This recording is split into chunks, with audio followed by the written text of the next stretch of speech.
I can kind of assist, but now I'm pushing just straight up basically, right? So she goes through, I need to let her come all the way back into her length of position, and then as she goes up, I just try to trail her and just help push up that last bit at the top to help her with that hip flexion, right? Go ahead and relax.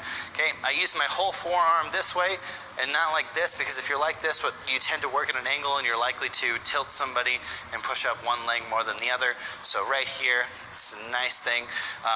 The difference between focusing on abs, if it's abs, I'm a little bit higher on the spine and I'm trying to like kind of cradle her in. If it's hip flexion, I'm a little bit lower because I want to try and isolate that movement to the hips.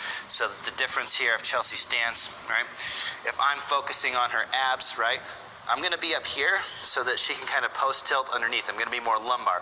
If it's hip flexion, it's gonna be down here, right? It's just a small difference, probably about maybe a half or a full hand's width difference between those two positions. And then the difference between the intent of the arm is, for hip flexion, it's kind of like lifting straight up, right? Versus the kind of like cradling motion for the abdominal version of this, right? If you don't have that and you have a machine like a Roman